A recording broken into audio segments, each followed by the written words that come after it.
respondemos a algunas cuestiones sobre la Iglesia Católica que a lo mejor desconocías.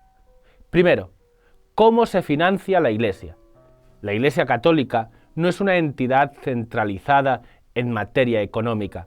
Cada persona jurídica, diócesis, parroquia, instituto de vida consagrada, asociación de fieles, etc., es titular de su propio patrimonio y lo gestiona autónomamente.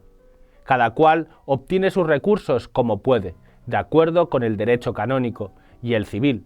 Lógicamente, todas las entidades de la Iglesia deben contribuir al sostenimiento de la Santa Sede y de las necesidades universales de la Iglesia. Segundo, ¿es compatible ser cura con otro oficio?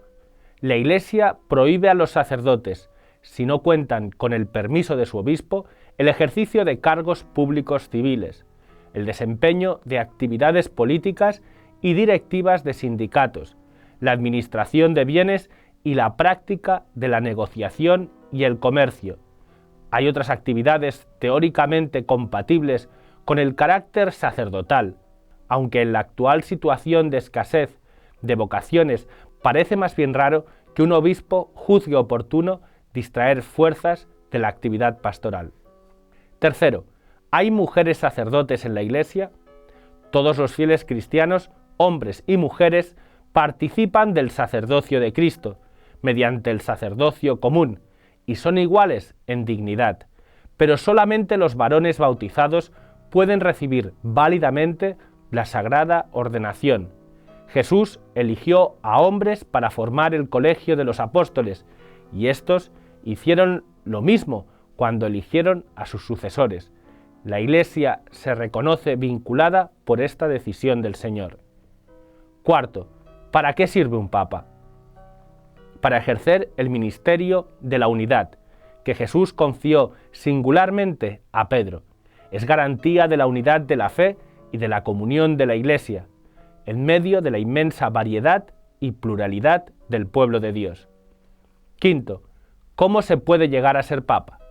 Mediante la legítima elección que debe ser aceptada por el elegido.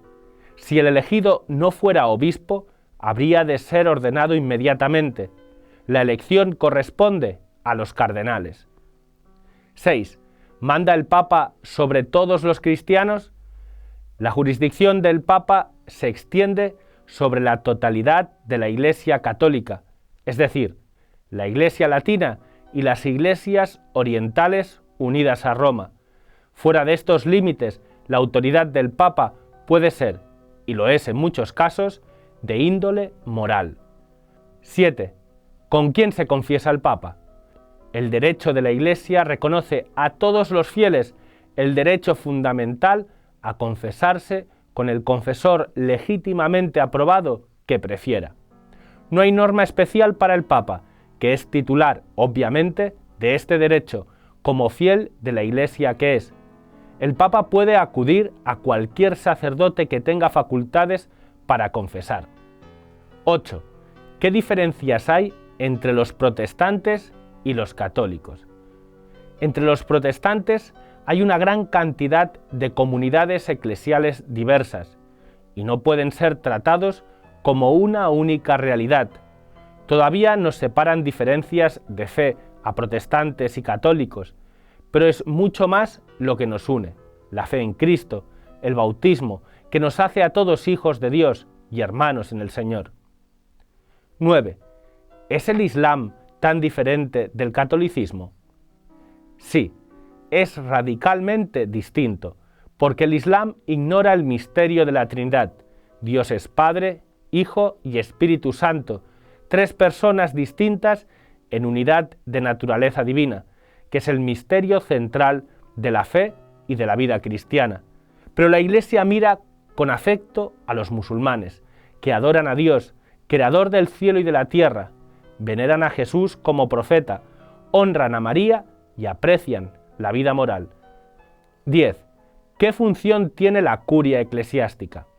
La curia diocesana es el conjunto de organismos y personas que colaboran con el obispo en el gobierno de la diócesis, es decir, en la dirección de las actividades pastorales, en la administración de la Iglesia y en el ejercicio de la potestad judicial. 11. ¿Para qué sirven las diócesis? La diócesis es una circunscripción de la Iglesia que se confía a un obispo para que con la cooperación de sus sacerdotes ejerza el cuidado pastoral de los fieles. Las diócesis no son meros departamentos administrativos o delegaciones de Roma, sino que en cada una de ellas, como subrayó con fuerza el Concilio Vaticano II, está presente y actúa la Iglesia de Cristo. 12. ¿Qué tengo que hacer para apostatar? Rechazar totalmente la fe cristiana, no uno u otro de los artículos del credo, sino la fe en su conjunto, y manifestarlo de acuerdo con el derecho de la Iglesia, porque de ese acto se siguen importantes consecuencias jurídicas y se debe dejar constancia. En concreto, el apóstata queda fuera de la comunión de la Iglesia. Es ese el sentido de la excomunión. 13. ¿Y para ser excomulgado? La excomunión es una pena canónica que se impone a un fiel cristiano por la comisión de ciertos delitos graves, como son, entre otros, la apostasía, la profanación de especies consagradas, atentar contra el Papa, consagrar a un obispo sin mandato de la Santa Sede, el caso de Lefebvre, violar el sigilo sacramental o practicar el aborto. 14. ¿Qué se necesita para ser cura? ¿Es obligatorio estudiar teología? Para recibir válidamente el sacramento del orden, se requiere ser varón bautizado y quererlo libremente. Se supone la previa vocación divina y la llamada de la Iglesia. Nadie tiene derecho a ser sacerdote ni hay curas por libre. Además se requiere la debida formación, entre otras cosas, el estudio de filosofía y teología durante al menos 5 años, y una serie de cualidades espirituales como fe, recta intención, buena fama, virtudes probadas y otras de tipo físico y psicológico necesarias para ejercer el ministerio. 15. ¿Cómo se mantiene un cura? ¿Tiene un sueldo y cotizan a la seguridad social?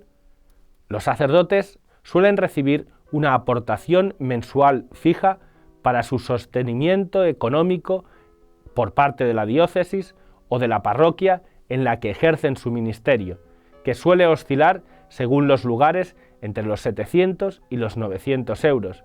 Pueden percibir alguna otra cantidad con ocasión de determinados servicios pastorales, como los estipendios de la misa. En España, los sacerdotes seculares están incorporados al régimen general de la Seguridad Social desde 1977. Con las cantidades que ingresan, se comprende que coticen por la base mínima.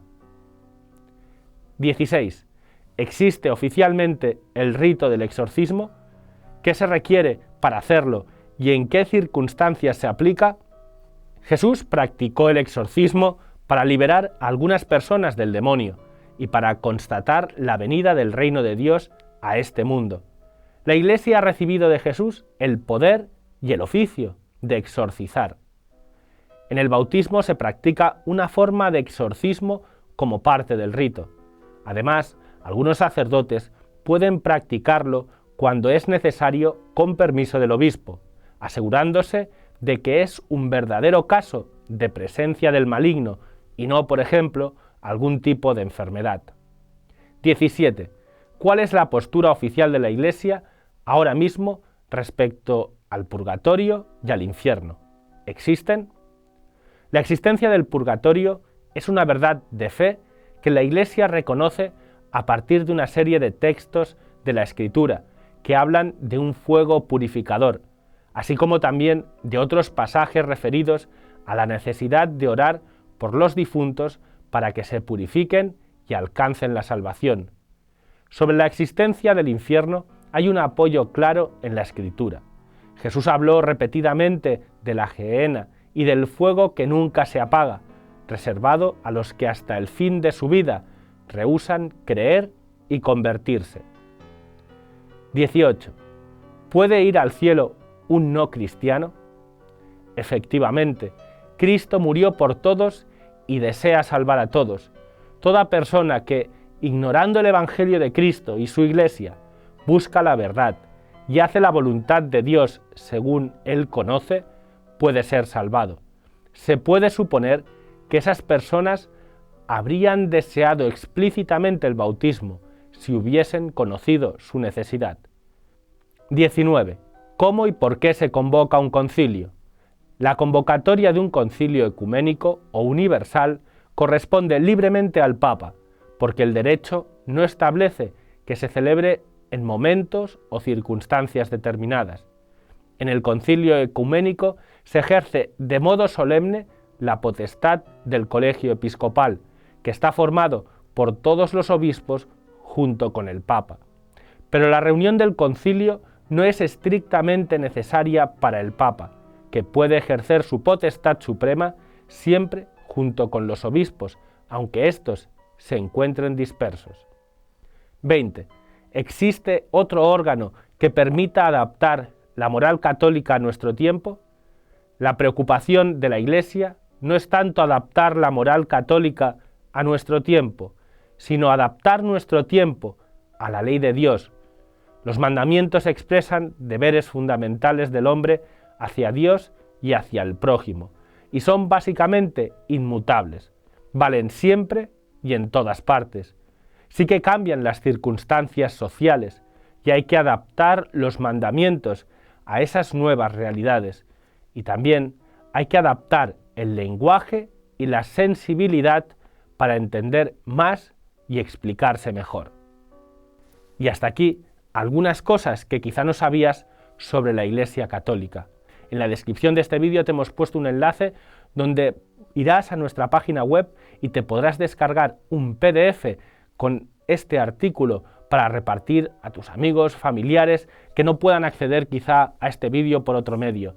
Y con la lectura de este texto podrán conocer estas cosas sobre la Iglesia Católica que quizá hasta ahora no sabían. Muchas gracias y que Dios te bendiga.